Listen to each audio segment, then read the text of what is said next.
ಈಗ ಮುಂದಿನ ತಿಂಗಳು 8-9 ನಡೆಯುವಂಥ ಚಿಕ್ಕಬಳ್ಳಾಪುರ ಜಿಲ್ಲಾ ಕನ್ನಡ ಸಾಹಿತ್ಯ ಸಮ್ಮೇಳನದ ಸರ್ವಾಧ್ಯಕ್ಷರಾಗಿ ನನ್ನನ್ನು ನಿಯೋಜನೆ ಮಾಡಲಾಗಿದೆ. ಒಂದು ರೀತಿಯಲ್ಲಿ ನನಗೆ ಇದು ನನಗೆ ಇಂಥದ್ದನ್ನೆಲ್ಲ ನಾನು ನಿರೀಕ್ಷೆ ಮಾಡೋವಂಥ ಮನಸ್ಥಿತಿಯವನಲ್ಲ. ನನ್ನಷ್ಟಕ್ಕೆ ನಾನು ಏನೋ ಬರ್ಕೊಂಡು ಆರಾಮಾಗಿ ನಾನು ಯಾವುದೇ ಒತ್ತಡಗಳಿಲ್ಲದೆ ನಿರಾಳವಾಗಿ ಬದುಕಬೇಕು ಅನ್ನೋ ಮನುಷ್ಯ, ಆ ಮನಸ್ತತ್ವದವನು ನಾನು.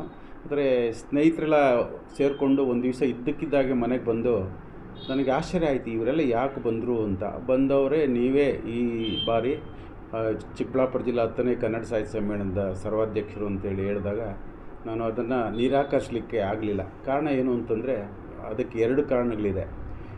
ಈಗ ಸಾಹಿತ್ಯ ಪರಿಷತ್ನಲ್ಲಿ ಸಕ್ರಿಯವಾಗಿರುವಂಥ ಎಲ್ಲ ಸ್ನೇಹಿತರು ಕೂಡ ನಾವೆಲ್ಲ ಒಡನಾಡಿಗಳು ಮೊದಲಿಂದಲೂ ಕೂಡ. ಅವ್ರ ಜೊತೆಯಲ್ಲಿ ನಾನು, ನನ್ನ ಜೊತೆಯಲ್ಲಿ ಅವರು, ಹೀಗೆ ಈ ಸಾಹಿತ್ಯ ಪರಿಷತ್ತನ್ನು ಕಟ್ಕೊಂಡು ಬಂದಂಥ ಜನ. ಅವರು ಪ್ರೀತಿಯಿಂದ ಬಂದು ನಾನು ಕರೆದಾಗ ನನಗೊಂದು ರೀತಿಯಲ್ಲಿ ಸಂತೋಷನ ಆಯಿತು. ಮತ್ತು ಸುಮಾರು 45 ವರ್ಷಗಳಿಂದಲೂ ಕೂಡ ನಾನು ಈ ಚಿಕ್ಕಬಳ್ಳಾಪುರದ ನೆಲದಲ್ಲಿ ಒಡನಾಟ ಮಾಡಿದವನು. ಇಲ್ಲಿಯೇ ನನ್ನ ಭಾಳಷ್ಟು ಕೃತಿಗಳು ಇಲ್ಲೇ ಬೆಳಕು ಕಂಡದ್ದು ಈ ಚಿಕ್ಕಬಳ್ಳಾಪುರದ ನೆಲದಲ್ಲಿ. ಈ ಗಂಡು ಭೂಮಿ ಅಂತ ಏನು ಗಂಡು ಭೂಮಿ ಎನ್ನುವ ವಿಧಾನದಿಂದ ಏನು ಕರೀತಾರೆ ಈ ನೆಲವನ್ನು, ಇಲ್ಲಿ ನಾನು ನನ್ನ ಸಾಹಿತ್ಯದ ಕೃಷಿ 3/4 ಪಾಲು ಇಲ್ಲೇ ನಡೆದದ್ದು. ಈ ಚಿಕ್ಕಬಳ್ಳಾಪುರದ ವಿಶೇಷತೆ ಏನು ಅಂತಂದರೆ, ಈ ನಂದಿ ಬೆಟ್ಟದ ಆ ನಂದಿ ಗಿರಿಶ್ರೇಣಿಗಳಲ್ಲಿ ಹುಟ್ಟುವಂಥ 5 ನದಿಗಳು ಈ ಊರಿನ 4 ದಿಕ್ಕುಗಳಿಗೆ ಹರಿತವೆ. ಬಹುಶಃ ಎಲ್ಲೂ ಕೂಡ ಇಂತಹ ಅದ್ಭುತವಾದ ಭೌಗೋಳಿಕ ವೈಚಿತ್ರ್ಯ ಇನ್ನೆಲ್ಲೂ ಕಾಣಲಿಕ್ಕೆ ಸಾಧ್ಯ ಇಲ್ಲ. ಪೂರ್ವಕ್ಕೆ, ಪಶ್ಚಿಮಕ್ಕೆ, ದಕ್ಷಿಣಕ್ಕೆ, ಉತ್ತರಕ್ಕೆ ನದಿಗಳು ಹರಿತವೆ. ಅಷ್ಟು ಉನ್ನತವಾದ ಎತ್ತರದಿಂದ ಕೂಡಿರುವಂಥ ಭೂಮಿ, ಪುಣ್ಯಭೂಮಿ ಇದು. ಇಂಥ ಪುಣ್ಯಭೂಮಿ ಆದ ಕಾರಣನೇ ವಿಶ್ವೇಶ್ವರಯ್ಯನವರಂಥ ಧೀಮಂತ ವ್ಯಕ್ತಿಗಳು ಹುಟ್ಟಲಿಕ್ಕೆ, ಮುದ್ದೇನಹಳ್ಳಿಯಲ್ಲಿ ಹುಟ್ಟಲಿಕ್ಕೆ ಸಾಧ್ಯ ಆಯಿತು. ಇಂಥ ಗಂಡು ಭೂಮಿಯಲ್ಲಿ ನಾನು ಬಂದು ಸೇರ್ಕೊಂಡಾದ್ಮೇಲೆ ನನಗೂ ಕೂಡ ಭಾಳ ಖುಷಿ ಆಯಿತು. ಬೇರೆ ಕಡೆಗೆ ಇಲ್ಲಿಂದ ಗುಡಾರಕ್ಕಿತ್ತು ಬೇರೆ ಕಡೆ ಹೋಗ್ಬೇಕನ್ನೋ ಮನಸ್ತತ್ವ ಕೂಡ ನನಗೆ ಬರಲಿಲ್ಲ. ಅಷ್ಟೊಂದು ಹಿತವಾದ ವಾತಾವರಣ, ಅಷ್ಟೇ ಹಿತವಾದಂಥ ಮನಸ್ತತ್ವದ ಜನಗಳ ಮಧ್ಯೆ ನಾನು ಕೂಡ ಅತ್ಯಂತ ಖುಷಿಯಿಂದ ಸಾಹಿತ್ಯದ ಕೃಷಿ ಮಾಡಿದೆ. ಇದುವರೆಗೂ 29 ಕೃತಿಗಳು ಬಂದಿದ್ದಾವೆ. ಅದರಲ್ಲಿ 25 ನೇರವಾಗಿ ನಾನು ನನ್ನ ಕೃತಿಗಳಾದರೆ, ಇನ್ನು 4 ಸಂಪಾದಿತ ಕೃತಿಗಳು. ಒಟ್ಟಾರೆ 29 ಕೃತಿಗಳು ಬಂದಿದ್ದಾವೆ. ಇನ್ನೊಂದು 2 ಕೃತಿಗಳು ದೇವಾಲಯಕ್ಕೆ ಸಂಬಂಧಪಟ್ಟಂಥ ಕೃತಿಗಳು, ಅವು ಅಚ್ಚಿಗೆ ಸಿದ್ಧವಾಗಿದ್ದಾವೆ. ಅವು ನಂತರ ಬರ್ತವೆ. ಅವು ಈಗ ಒಟ್ಟಾರೆಯಾಗಿ ಎಲ್ಲರೂ ಪ್ರೀತಿಯಿಂದ ನನ್ನನ್ನು 10ನೇ ಕನ್ನಡ ಸಾಹಿತ್ಯ ಸಮ್ಮೇಳನದ ಸರ್ವಾಧ್ಯಕ್ಷರಾಗಿ ಆಯ್ಕೆ ಮಾಡಿರೋದು ಒಂದು ರೀತಿ ಖುಷಿ ಕೊಟ್ಟಿದೆ. ಜೀವನದಲ್ಲಿ ಇದೊಂದು ರೀತಿಯಲ್ಲಿ ಸ್ಮರಣೀಯ ಒಂದು ಸಂದರ್ಭ. ಪ್ರತಿಯೊಬ್ಬರಿಗೂ, ಯಾವ ಸಾಹಿತ್ಯ ಇರಲಿ, ಅವ್ರಿಗೆ ಪ್ರತಿಯೊಬ್ಬರಿಗೂ ಇದೊಂದು ಸ್ಮರಣೀಯವಾದಂಥ ಸಂದರ್ಭ. ಇಂಥ ಸಂದರ್ಭ ಬರಬೇಕು, ಜಿಲ್ಲಾಧ್ಯಕ್ಷನಾಗಬೇಕು, ನಾನು ಜಿಲ್ಲಾ ಸಾಹಿತ್ಯ ಸಮ್ಮೇಳನದ ಅಧ್ಯಕ್ಷನಾಗಬೇಕು, ಆ ಮೂಲಕ ಸಾಹಿತ್ಯದ ಆ ವಲಯದಲ್ಲಿ ನನ್ನ ಹೆಸರು ದಾಖಲಾಗಬೇಕನ್ನೋ ಒಂದು ಹವಣಿಕೆ ಇರುತ್ತೆ. ನಾನು ಅದನ್ನು ಅಷ್ಟೊಂದು ತೀವ್ರವಾಗಿ ಭಾವಿಸದೆ ಹೋದರೂ ಕೂಡ ಅದೇ ತಾನಾಗಿಯೇ ಹುಡ್ಕೊಂಡು ಬಂದಿರೋದ್ರಿಂದ ನಾನು ಅದನ್ನು ಅಷ್ಟೇ ಪ್ರೀತಿಯಿಂದ ಸ್ವೀಕರಿಸಿದ್ದೇನೆ. ನಾನು ನಿಜವಾಗಿಯೂ ನನ್ನ ಪುಣ್ಯ ಅಂತ ನಾನಾದರೂ ಭಾವಿಸ್ತೇನೆ. ಮತ್ತೊಂದು ವಿಶೇಷ ಏನು ಅಂತಂದರೆ, ಈ ಕನ್ನಡ ಈಗ ಚಿಕ್ಕಬಳ್ಳಾಪುರ ಈ ನಗರದಲ್ಲಿ ಒಂದು ಸುಸಜ್ಜಿತವಾದ ಕನ್ನಡ ಭವನ ಇರಲಿಲ್ಲ. Doctor H S. Ningappa, G S. Nayak, K C. ಅವರಿದ್ದಾಗ ಒಂದು ನಂದಿ ರಂಗಮಂದಿರ ಬಂತು. ಅದರಲ್ಲಿ ಅದೊಂದನ್ನು ಬಿಟ್ಟರೆ ನಾನು ತದನಂತರ ಸುಸಜ್ಜಿತವಾದ ರಂಗಮಂದಿರ ಇರಲಿಲ್ಲ. ಈಗ ಕನ್ನಡ ಭವನ ಸ್ಥಾಪನೆ ಆಗಿದೆ. ಅದು ಕೂಡ ಏಪ್ರಿಲ್ 8ರಂದು ಉದ್ಘಾಟನೆ ಆಗ್ತಿದೆ. ಆ ಸಂದರ್ಭದಲ್ಲಿ ಈ ಕಾರ್ಯಕ್ರಮವೂ ಸಂಯೋಜನೆಗೊಂಡಿರೋದ್ರಿಂದ ಆ 2 ರೀತಿಯಲ್ಲಿ ನನಗೊಂದು ರೀತಿ ಖುಷಿ. ದೊಡ್ಡ ವಿದ್ವಾಂಸರು ಮತ್ತು ರಾಜಕೀಯ ಧುರೀಣರು ಕೂಡ ಬರ್ತಾರೆ. ಅವರ ಸಮ್ಮುಖದಲ್ಲಿ ನನಗೂ ಕೂಡ ಒಂದು ಅವಕಾಶ ಸಿಕ್ಕಿರೋದು ನನ್ನ ಪುಣ್ಯ ಅಂತ ನಾನಾದರೂ ಭಾವಿಸ್ತೇನೆ. ಅದನ್ನೆಲ್ಲ ನಿರೀಕ್ಷೆ ಮಾಡೋದನ್ನಲ್ಲ. ನಾನು ಯಾವತ್ತೂ ಕೂಡ ನನಗೆ ಇಂಥ ಪ್ರಶಸ್ತಿ ಬೇಕು ಅಂತ ಅರ್ಜಿ ಹಾಕಿ ನಾನು ಯಾವತ್ತೂ ಅದನ್ನು ತಗೊಂಡಿಲ್ಲ. ನನಗೆ ಇದುವರೆಗೂ ಯಾವುದು ಬಂದಿದ್ದಾವೆ.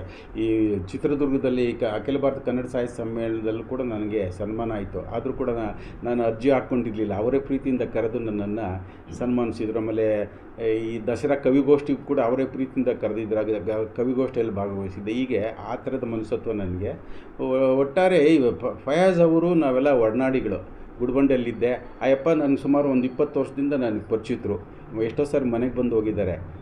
ಹಾಗಾಗಿ ಅವ್ರು ನನಗೆ ಇಂಥ ಅವಕಾಶ ಸಿಕ್ಕಿರೋದು ಅವ್ರಿಗೆ ಬಹುಶಃ ತನಗೇ ಸಿಕ್ಕಿದೇನೋ ಅನ್ನೋ ಒಂದು ಪ್ರೀತಿಯಿಂದ, ಅಷ್ಟೊಂದು ಹೆಮ್ಮೆಯಿಂದ ಬಂದಿದ್ದಾರೆ. ಮನೆಗೆ ಬಂದು ನಿಮಗೆ ಸನ್ಮಾನ ಮಾಡಬೇಕು ಅಂದಾಗ ನನಗೂ ಕೂಡ ಖುಷಿ ಆಯಿತು. ನಮ್ಮ ಆತ್ಮೀಯರೊಬ್ಬರು ಬಂದು ಬೆನ್ನು ತಟ್ತೀವಿ ಅಂದಾಗ ಬೆನ್ನು ತಟ್ಟಿಸ್ಕೋಬೇಕು, ಅದರಲ್ಲೇನು ತಪ್ಪೇನಿಲ್ಲ. ಸಾಹಿತಿಗಳಿಗೆ ಹೇಳುವಂಥ ಅಷ್ಟು ದೊಡ್ಡವನು ನಾನಲ್ಲ. ಒಟ್ಟಾರೆ ಕನ್ನಡ ಭಾಷೆ ಇತ್ತೀಚಿನ ದಶಮಾನದಲ್ಲಿ ಈ ತಲೆಮಾರಿಂದ ತಲೆಮಾರಿಗೆ ವಿದ್ಯಾರ್ಥಿಗಳ ಮಟ್ಟದಲ್ಲಿ ಕನ್ನಡದ ಒಂದು ಬಳಕೆ, ಕನ್ನಡವನ್ನು ಓದೋದಾಗಲಿ ಬರೆಯೋದಾಗಲಿ ಈಗಿನ ಮಕ್ಕಳು ಮಾಡ್ತಾ ಇಲ್ಲ. ಯಾವುದು ಈ ಕಾನ್ವೆಂಟ್ ದಂಧೆ ಏನಿದೆ ಅದು ಬಹುಶಃ ಕನ್ನಡ ಭಾಷೆ ಅನ್ನ ಇಕ್ಕುವ ಭಾಷೆ ಅಲ್ಲ ಅಂತ ಹೇಳಿಬಿಟ್ಟು ತಂದೆ ಪೋಷಕರಲ್ಲೂ ಕೂಡ ಆ ರೀತಿ ಅಭಿಪ್ರಾಯ ಬಂದಿದೆ. ಮಕ್ಕಳು ಆ ಅಭಿಪ್ರಾಯ ಪೋಷಕರಲ್ಲೇ ಆ ಅಭಿಪ್ರಾಯ ಬಂದಿರೋ ಕಾರಣದಿಂದಾಗಿ ಮಕ್ಕಳನ್ನು ಕನ್ನಡ ಶಾಲೆಗಳಿಗೆ ಕಳಿಸದೆ ಇಂಗ್ಲೀಷ್ ಶಾಲೆಗಳಿಗೆ ಕಳಿಸ್ತಾರೆ. ಪ್ರಾರಂಭದ ದಿನಗಳಲ್ಲಿ ಅವರು 5-6 ವರ್ಷದಲ್ಲಿರುವಾಗ ಅವರ ಎದೆಯಲ್ಲಿ ಕನ್ನಡ ಅಕ್ಷರ ಬೀಳದೆ ಇಂಗ್ಲೀಷ್ ABCD ಯಾವಾಗ ಬಿತ್ತೋ ಬಹುಶಃ ಅದು ನಮ್ಮ ಸಂಸ್ಕಾರಕ್ಕೇ ಎರವಾಗಿಬಿಡ್ತದೆ.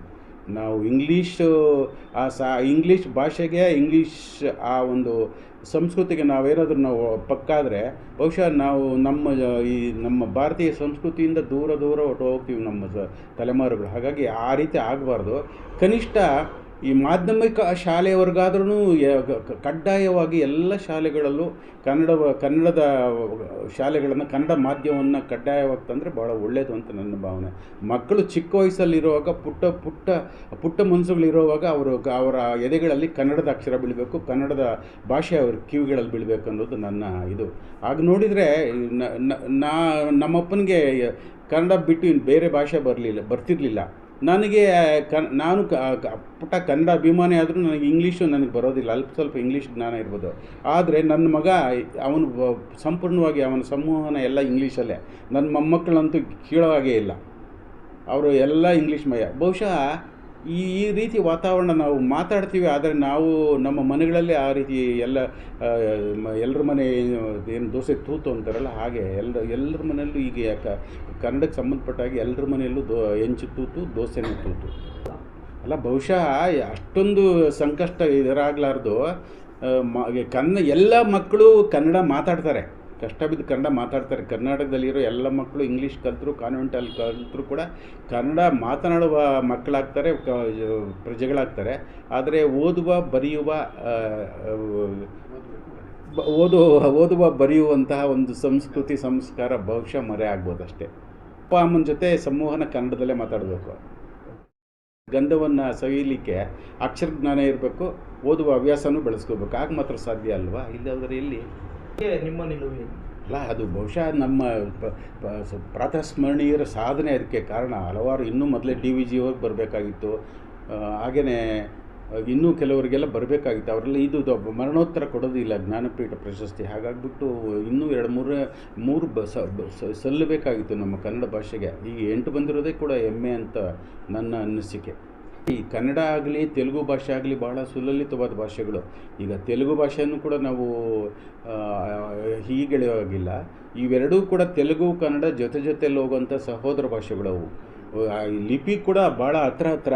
ಹಾಗಾಗಿ ತೆಲುಗು ತ್ಯಾಟ, ಕನ್ನಡ ಕಸ್ತೂರಿ ಅಂತ ಹೇಳ್ತಾರೆ. ನಿಜ ಮಾತು. ಕನ್ನಡದ ಭಾಷೆ ಕೂಡ ಸುಲಲಿತವಾದದ್ದು.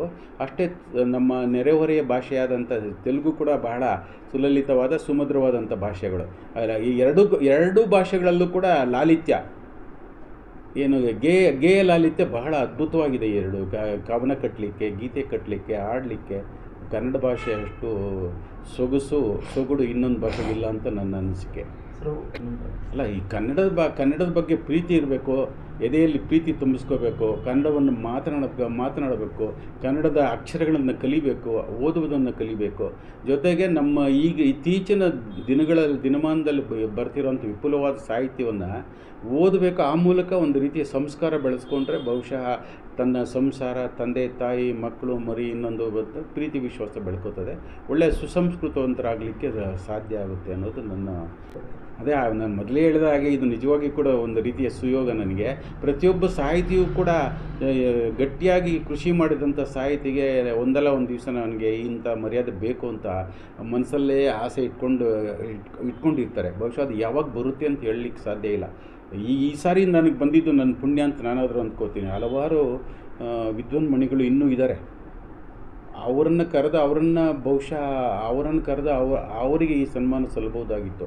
ಆದರೆ ಏನೋ ಕಾರಣವೂ ಅಂತೂ ನನ್ನನ್ನು ಹುಡ್ಕೊಂಡು ಬಂದಿದೆ. ಬಹುಶಃ ನನಗೂ ಅದೊಂದು ರೀತಿ ಖುಷಿ ಅಂತ ನನಗಾದರೂ ಅನಿಸುತ್ತೆ. ಒಟ್ಟಾರೆಯಾಗಿ ನಾನು ಈ ಸಾಹಿತ್ಯ ಪರಿಷತ್ತಿನ ಎಲ್ಲ ಪದಾಧಿಕಾರಿಗಳಿಗೂ ಮತ್ತು ಈ ಜಿಲ್ಲಾ ಆಡಳಿತಕ್ಕೂ ಕೂಡ ನಾನು ಚಿರಋಣಿಯಾಗಿದ್ದೀನಿ.